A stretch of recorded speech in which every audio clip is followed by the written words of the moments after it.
So I want to talk a little bit about the role of the ego.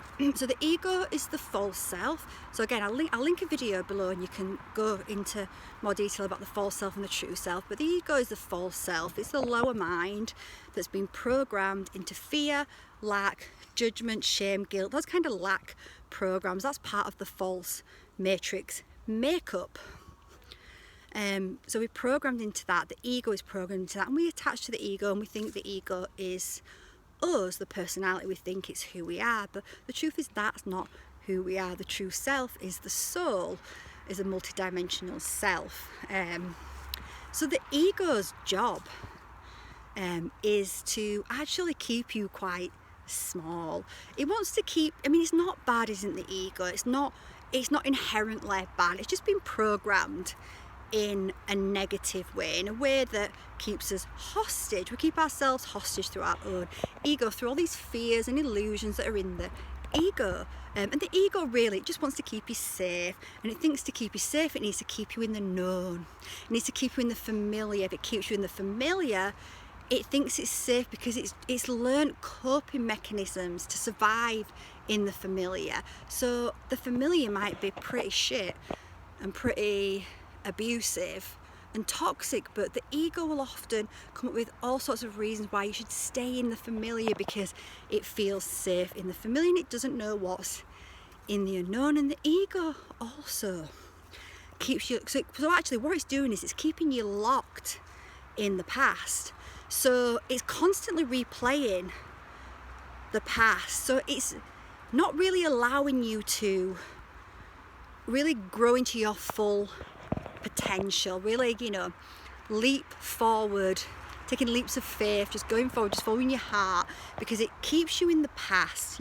People will see this, will be able to see the truth of this easily. If you think about relationships, if you've been cheated on in the past, then you might feel scared about going into a new relationship and project the past onto the now relationship and just expect that person will do the same as what's happened to you in the past. And the ego does that because it's trying to protect you, because it thinks, okay, well, if I think this is going to happen, then deep down what it's doing is sabotaging the relationship, because it thinks by taking you out of the relationship then you'll be safe and you won't go through that pain. But obviously that is not the truth. And often actually what happens with things like that, and I experienced this with one of my relationships in my early 20s.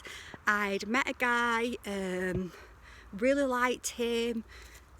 He was constantly convinced that I was going to cheat on him, and he was telling me all the time that I was going to cheat on him, constantly, until eventually I actually did. Now, I would have never done that, and I'm not saying it was his fault at all, but when someone tells you something over and over and over and over and over and over again, and this is how subconscious programs work, and I think something on a soul level had agreed that I would do that if he continued to just basically project that onto me. He kept projecting it. Eventually I accepted that projection. I don't feel too sorry for him, he did the same to me as well. But anyway, that is what the ego does. The ego keeps us locked in the past, and it stops us from embracing our futures, and it stops us from living to our full potential. But the ego also, not only does it keep us in the past and keep us going over keep us reinforcing old memories over and over again, reimprinting experiences. We are supposed to experience them and let them go. We're supposed to grow from the experience, not hold on to it, not drag it around with us like emotional baggage. We're supposed to grow from it, transmute it, let it go, face it, integrate it. But it also, the ego also will throw us into the future, but usually into a fear future. So what it does is, I think one of its jobs is to keep us away from the now, from the present, from where life really is now, because there is only the now. In truth, there is only the now moment.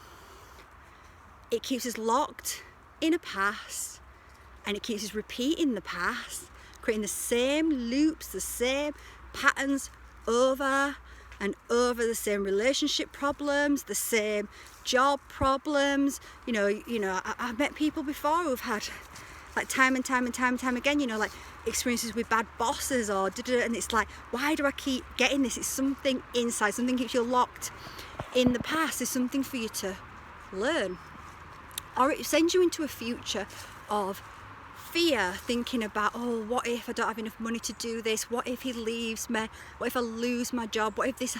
And what does that do? It keeps you in stress, anxiety.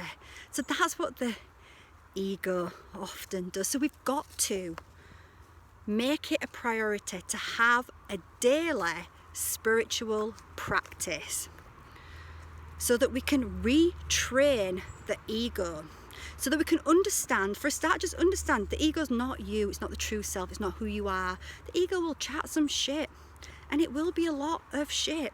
So you've got to see that, you've got to realise, laugh at don't judge it, that's the worst thing you can do. Don't be angry at it. It's not bad. It's not bad. It just is. But start to come into your presence. So you need to have a practice of being in your presence daily, where you understand the ego is there, but it's not the true self. It's not the soul self. The soul self is pure, unconditional love. The soul self is whole, is already whole. There's nothing wrong, there's nothing broken, there's nothing to fear. The soul self is stability. The soul self has an unshakable faith in the divine plan, knows that they are safe, knows that they can handle anything as long as they do it from a place, well, not as long as they do it, but if they do it from a place of open-heartedness, everything's always going to work out for the best for you. But having a practice that brings you into presence daily, so retraining the mind, becoming more aware, so realising when you start, say you had an experience at work and maybe it hasn't been a good one, and you can leave that experience and start replaying that conversation. Stop yourself from replaying that conversation over and over again. Just bring yourself back to the now moment. And every time you realise that you're going into a fear of the past, a program of the past, just recognise it. Just recognise it. You don't have to judge it, don't have to chastise it. Just recognise it and say, okay, coming back to the now. Take a deep breath. Still the mind a little. And just come back into the present and focus on what you're doing in the present. And then if you're going into the future and you realise you're going into the future and you're bringing up, imagine it, using your imagination to imagine worst case scenarios, realise when you're doing that and bring yourself back to the now and remind yourself that you are safe in the now, and really all the now, the only moment that exists is the now.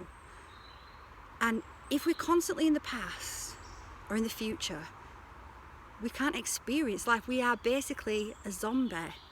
We are a robot.